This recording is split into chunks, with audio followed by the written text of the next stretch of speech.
minha convidada de hoje, a nossa querida Silvia Tereza, um dos maiores valores da nova geração de pianistas brasileiros. E ela fez uma carreira muito brilhante aqui no Brasil, principalmente aqui no Rio, mas ela tocou muito pela Europa toda, Estados Unidos, pelas Américas, né? Com grandes orquestras, com a Orquestra com a Sinfônica Brasileira, aqui no Brasil com as grandes e lá fora também, né? Então, e de repente, no auge que você estava sendo, uma grande sensação do piano aqui, você largou tudo, foi reciclar, continuar seus estudos, né, com a Maria João Pires, e foi para a Bahia, para o interior da Bahia. Verdade. Passou lá quanto tempo? Olha, na Bahia eu passei 1 ano e meio com ela, lá na casa dela. E depois vocês foram para a Europa? Para a Europa, é. Ela me convidou para a Europa.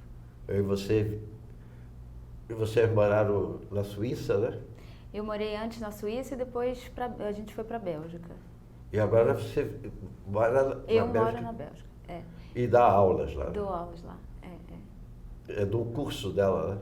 Ela recebeu um convite para dar aulas, né? Foi a primeira vez, acho que na vida dela, que ela aceitou esse posto, assim, oficialmente, na Chapelle Musicale Rainha Elizabeth, que é uma grande escola, né?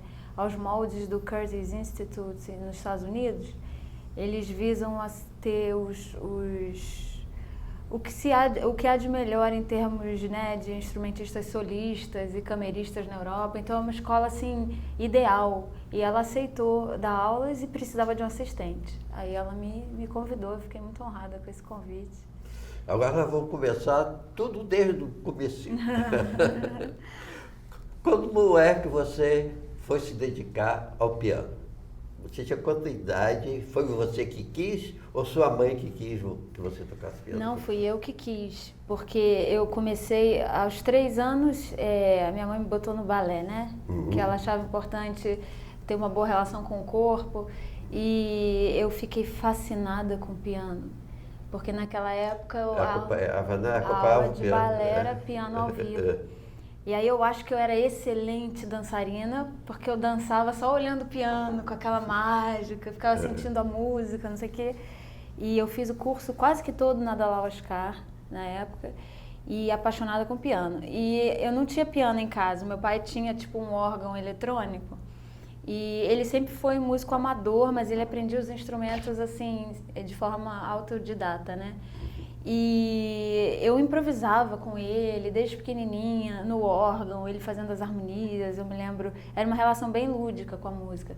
Mas eu fiquei fascinada, fissurada pelo piano acústico. Então eu me lembro que eu pedia durante anos o instrumento, tocava na mesa da cozinha, ficava imaginando que eu estava tocando piano.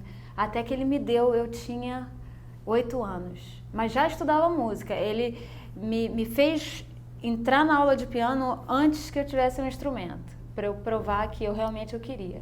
Aí foi assim, depois ele me deu um instrumento e eu não parei. É a paixão desde pequeno, assim. Aí você começou a estudar seriamente desde o início, então? Desde o início. Você já queria ser pianista? Eu não queria ser pianista, mas era uma paixão pela música. Era como eu sentia que quando eu estava fazendo música eu podia voar. Era uma coisa assim bem, era o meu momento de ir para uma outra esfera, assim.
Como é que foi a sua evolução? Quais foram os seus professores?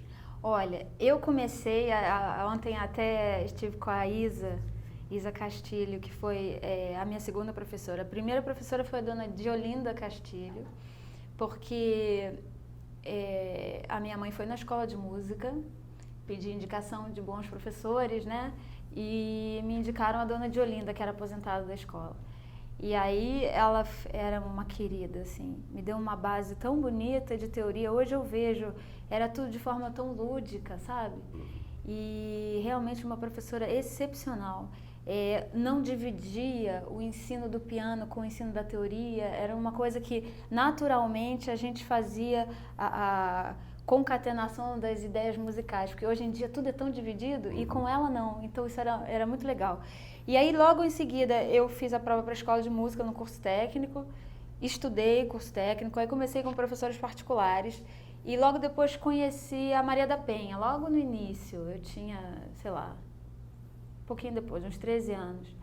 E estudei com a Maria da Penha durante alguns anos.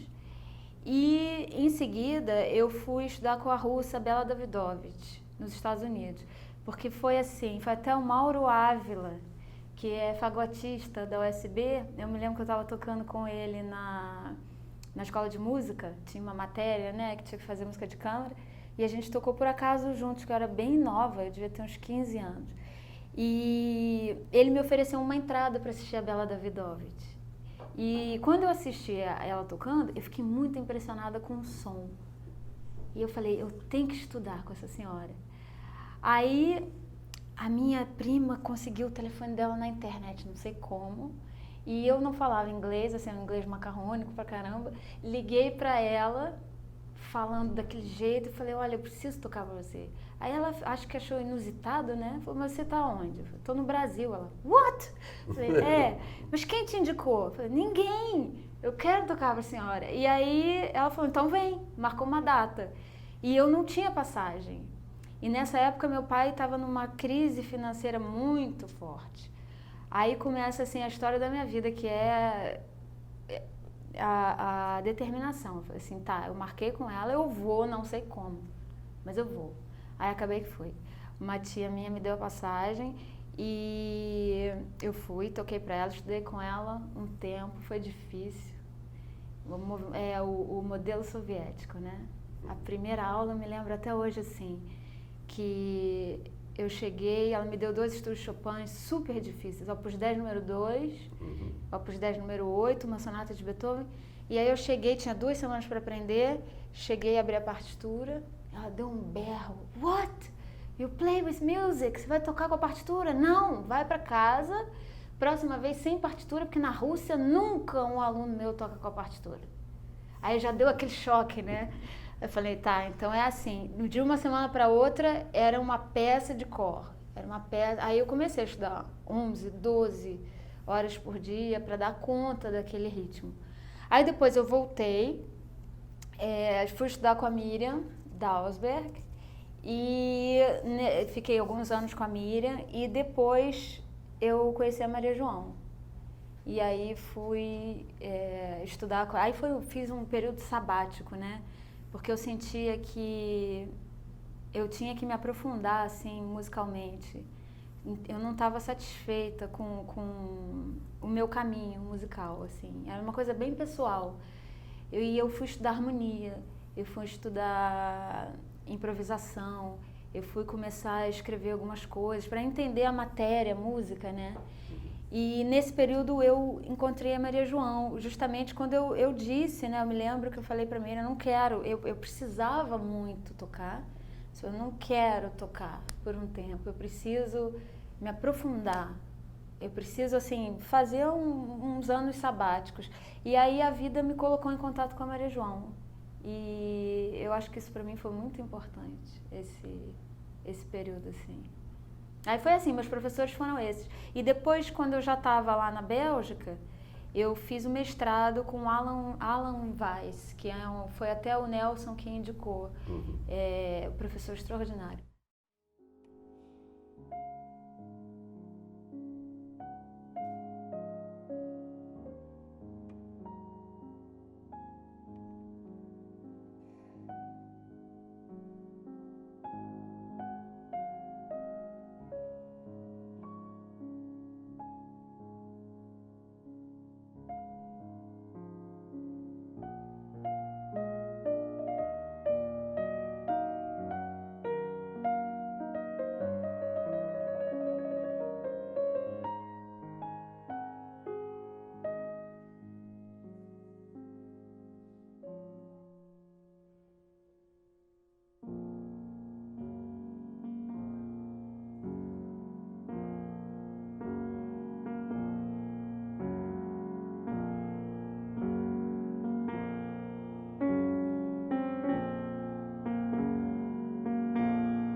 Mas vamos contar um pouco dos seus inícios como profissional na música aqui no Rio, que você fez uma carreira bem empolgante, né, no início da sua carreira. Foi a ajuda da Miriam, né? A Miriam, ela tem essa grande qualidade que ela impulsiona os jovens que trabalham com ela, e não só, os jovens que ela acredita, né?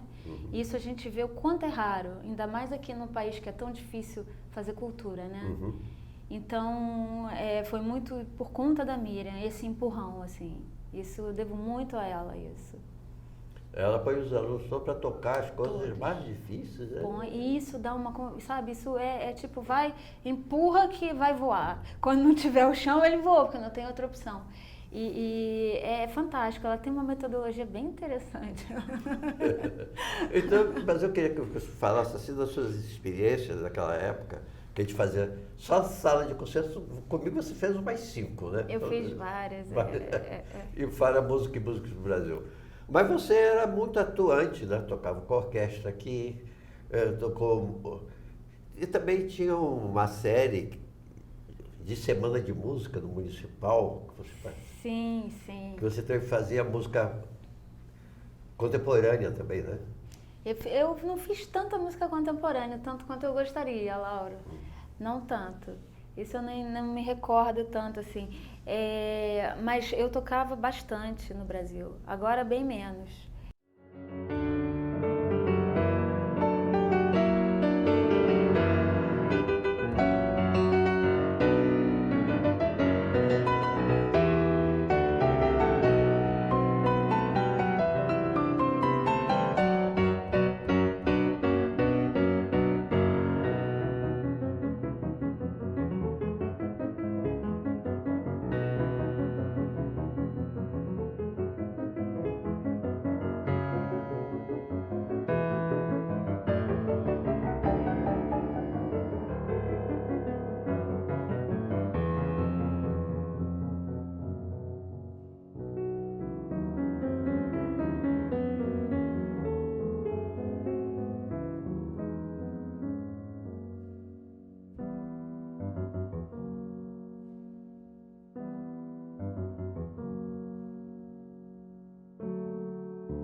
E lá fora? Como foi a sua adaptação? Na Bahia, como é que foi você viver no interior da Bahia? Porque lá é uma fazenda, né, que ela tem, um sítio, Era né? na frente da praia, assim. Olha, foi tudo assim, hoje em dia eu vejo como um presente divino, né, tudo isso. Porque eu, como sendo musicista brasileira, sem recursos, tá? Porque minha família não tinha recursos para me mandar para fora. Aqui eu nunca tive mecenas, nunca tive nada disso. Só a Miriam que me ajudava até. E lá nos Estados Unidos, quando eu fui estudar e consegui ir, eu só consegui ficar porque eu consegui um casal de mecenas eles me ouviram, eles eram suecos. E falaram, pode vir estudar com a Bela Davidovich que a gente vai te patrocinar. Porque senão nem isso eu poderia, assim, nunca consegui uma bolsa, nem sei, acho que não existe bolsa para jovem que queira estudar fora no Brasil, né? Fora do Brasil.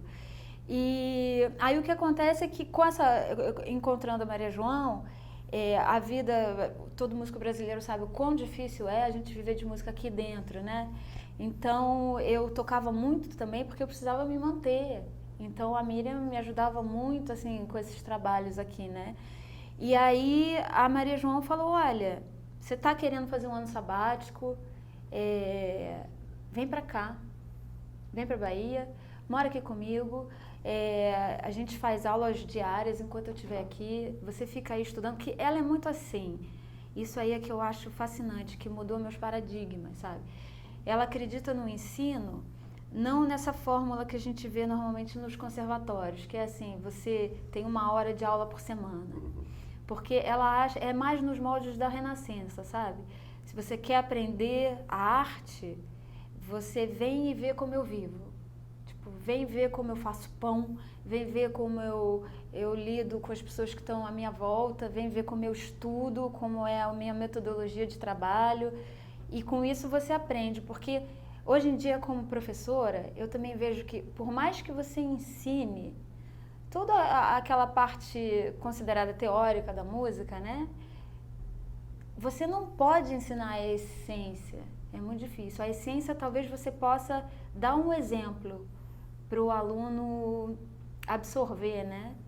Então, eu acho que nesse sentido, esse convite que ela fez, vem morar comigo, foi por conta disso. Para que eu pudesse absorver arte, porque a vida dela diária é arte. A forma como ela faz pão na mão. Eu me lembro que eu fiquei tão impressionada, assim, uma senhora, né? Tão conhecida, tão respeitada no mundo todo, lá na Bahia, fazendo a refeição com todos os empregados reunidos. E tinha as pessoas pobres, que ela escolheu um lugar pobre para morar. Eu me lembro que tinha um menino que morava na rua, batia lá todo dia para pegar pão. E ela recebia, e ela chamava para tomar café, aí sentava na mesa, ela conversava. Aí esse lado humano que me tocou, e eu comecei a ver uma arte linda nisso, porque isso me atraiu muito nela. O ser humano, o exemplo de ser humano generoso. E aí eu fiquei lá estudando com ela. Depois ela resolveu não continuar na Bahia, porque naquela época o projeto que ela queria fazer aqui não vingou, mas a gente vai falar depois, agora vai. E aí ela foi para a Suíça, né, por conta do trabalho, muita turnê e tal. E ela me convidou, Silvia, vem, não tem sentido, você tem que fazer mestrado, você tem que ir para a Europa, você tem que... E eu sempre falando, mas Maria, eu não posso, eu não tenho condições financeiras de ir para a Europa, por exemplo. E ela muito generosa falou, não tem problema, fica comigo. Eu te apresento, eu te ajudo. Logo que eu toquei para ela, ela falou para mim assim, não faz concurso de piano.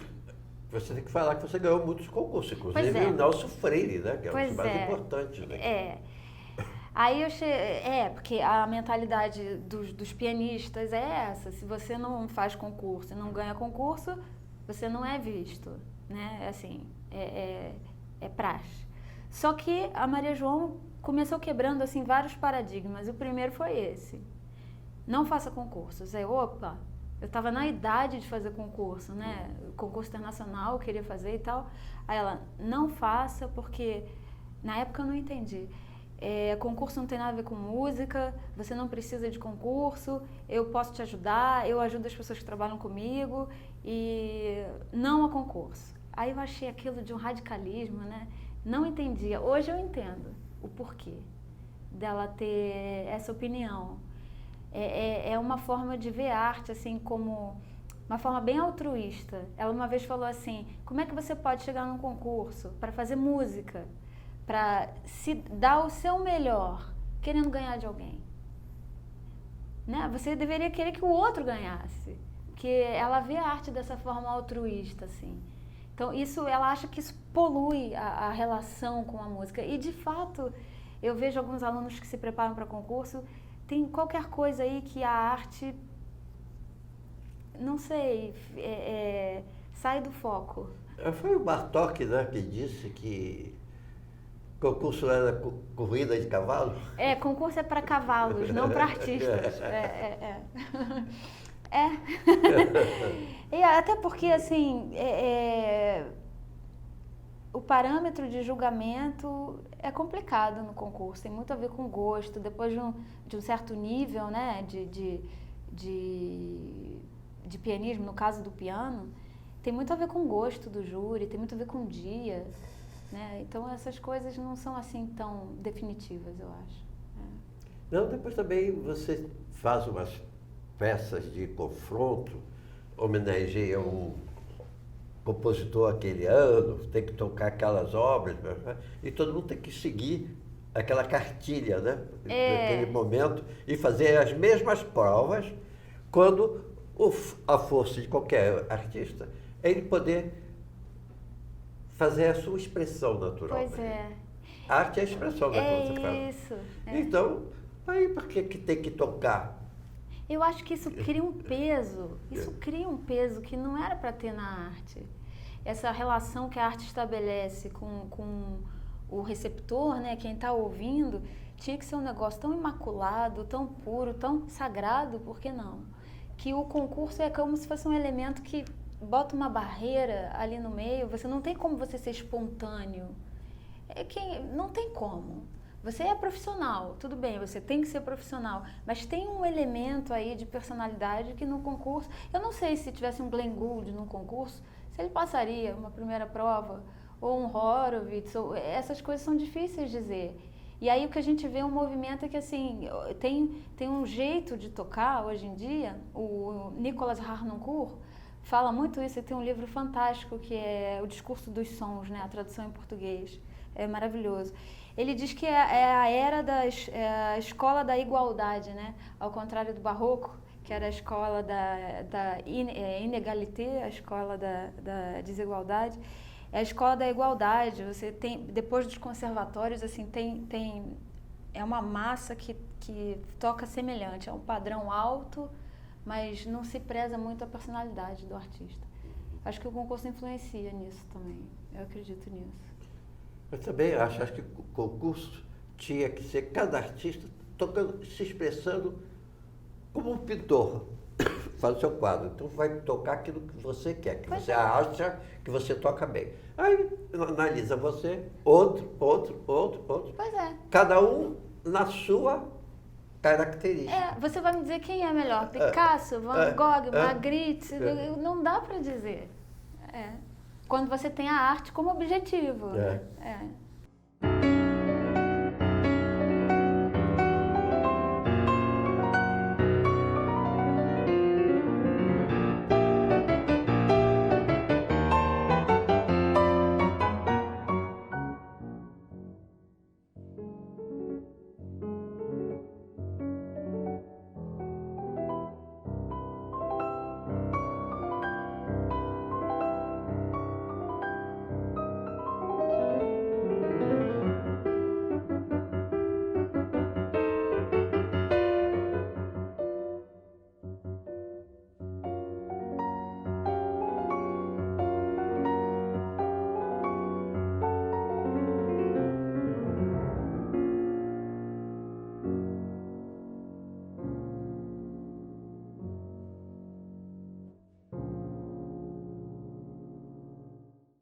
Mas você também aqui teve ligada a coisas sociais, né? Também você fez. Sim. Você dava aula fazia música, né? Para pessoas carentes e comunidades. Né? Isso foi um projeto que eu fiz com o meu colega Nivaldo Tavares, mas assim, isso era uma coisa que sempre me tocou desde muito cedo, que essa desigualdade que tem no Brasil, que hoje quando eu volto depois de 5 anos que eu não vim aqui, que eu tô lá fora, tá muito gritante para mim essa desigualdade social, sabe? Eu fico assim, meu Deus do céu, como é que é possível um país com tanta riqueza, a cada esquina você se depara com o sofrimento humano de uma forma tão óbvia, né? Tão assim, às claras. E aí eu fiquei pensando, como artista, né, que é assim a minha vocação, como é que isso pode ser útil hoje em dia? Porque o fato assim do artista estar, no caso de um pianista solista, ele tá num palco quase que de castigo, eu me senti assim um pouco isolada da realidade do meu país, das pessoas, da realidade social, né? E aí eu sempre quis fazer alguma coisa com música para esse pessoal esquecido, especialmente as crianças. Eu já me envolvia antes com coisas, meninos de rua, eu sempre puxei assunto com eles, eu sou assim, sabe?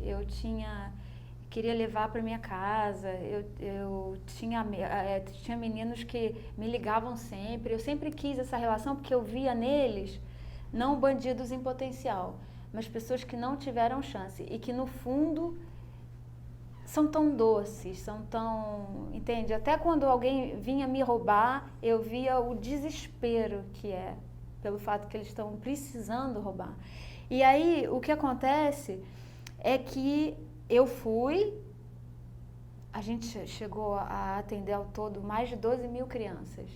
Foi uma itinerância aí que a gente fez pelas escolas da Zona Oeste.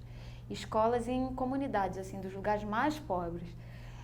Eu cheguei a tocar em escolas, assim, que enquanto eu estava tocando, desceram traficantes armados, assim. E eu me lembro o Nivaldo falando, não para, continua a tocar. E, assim, da diretora falar, olha, aqui é assim, quando o bicho está pegando aqui na escola, eu chamo o chefe do tráfico, porque é ele que bota ordem nos meninos.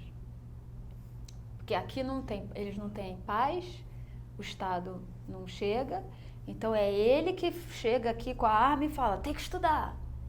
Então ele é a referência. E aí, para esses meninos, a gente chegou a primeira vez, eu me lembro assim, eles falando, e aí tia, vai ter funk? E a gente levando piano, né? Eu falei, meu Deus, vamos tocar Mozart, Chopin. E a gente não chegava simplesmente para dar um concerto. A gente acampava na escola durante uma semana e fazia um mergulho profundo na história das artes. E como ouvir. E eu me lembro de situações assim, por exemplo, tinha uma escola, a gente tocou para 600 alunos, daqueles problemáticos, né? E a diretora veio falar pra gente depois, esses meninos todos em silêncio, Lauro. Tinha um menino, o Nivaldo estava tocando Chopin, esquerda número 2. Ele me puxou pela saia assim e falou, tia, eu posso chorar? E aí eu ficava, meu Deus, tá vendo? Eles têm, uma sensibilidade. A diretora falando, minha filha, eu vou me aposentar e eu tinha esse sonho de ver que esses meninos são capazes de prestar atenção em alguma coisa. Que todo mundo tem eles como bandidos. Olha só, olha isso, eles estão em silêncio, vidrados no piano. E aí desse projeto, a gente teve um monte de cartas das crianças, sabe? Eram milhares, eu acho que, não sei, 1000 cartas, nem sei. Era um catatal de cartas das crianças pedindo uma escola de música. Pedindo para estudar piano. Pedindo. E aí aquilo foi me dando um desespero. E eu tenho isso assim como um objetivo. Eu acho que a gente precisa fazer não só projeto social, que é para tirar os meninos da droga, botar um violino, não sei o quê, mas formação, para profissionalizar. Eu acredito que é possível, amor. Eu acredito na música como um elemento que transforma a sociedade. Eu vi o poder da música nessas situações. Tinha um menino autista na escola, que ele não se relacionava com ninguém. No final da semana, ele estava sentado no meu colo, no do Nivaldo, assim, abraçando, pegando piano, tocando piano. A música tem essa força, né? A verdadeira força de conectar. Onde a palavra falha, a música comunica. Então, eu tenho isso meio que como um ideal. Um dia a gente vai fazer isso, sim. E a sua vida agora em Bruxelas, né? Você vive em Bruxelas. Uhum. Você lá dá aulas. Eu dou aulas na Chapelle Musicale Rainha Elizabeth. Mas você não está fazendo uma carreira como pianista lá? Tô, tá? Também. Porque a Maria João, ela tem essa filosofia, né? Isso é que eu acho muito bonito, assim. Oficialmente eu sou a assistente dela, mas ela toca com os alunos, ela faz concerto, ela divide, ela toca 4 mãos, ela convida, ela apresenta para um monte de gente, ela me apresentou para tantas, eu conheci através dela a Marta Argerich, eu conheci o Cláudio Abado, ela vai levando, sabe? Ela é muito generosa. Então eu tive vários concertos na Bélgica, eu toquei com ela no Beaux-Arts. Então tem em vários momentos assim, ela quando pode, ela inclui. E você conhece lá na Bélgica a pianista a Rodrigues? Conheço. A gente não teve a chance ainda de se encontrar lá, mas eu conheci aqui no Brasil. Ela dá aula lá na Antuérpia. Ela grava muito, né? Grava demais. Você sabe que eu dei um recital só de Villa-Lobos lá na Bélgica? E tem uma coisa, né? É por isso que eu tenho tanta fé. Acredito nessa nova plateia que a gente educa. Porque eu me lembro que eu toquei Villa-Lobos lá e eu vejo esse movimento no mundo inteiro. Parece que é uma plateia que tá querendo receber a de música clássica, né? Não a de música contemporânea. O que é estabelecido, né? Então, você tocando Villa-Lobos é um choque. Olha que Villa-Lobos nem é tão assim, mas é um choque, é forte. Ainda mais na Bélgica, que eles são muito, né? Todos assim, enquadrados. Foi um sucesso, mas foi chocante. Teve gente que ficou chocada com a música de Villa-Lobos, mesmo.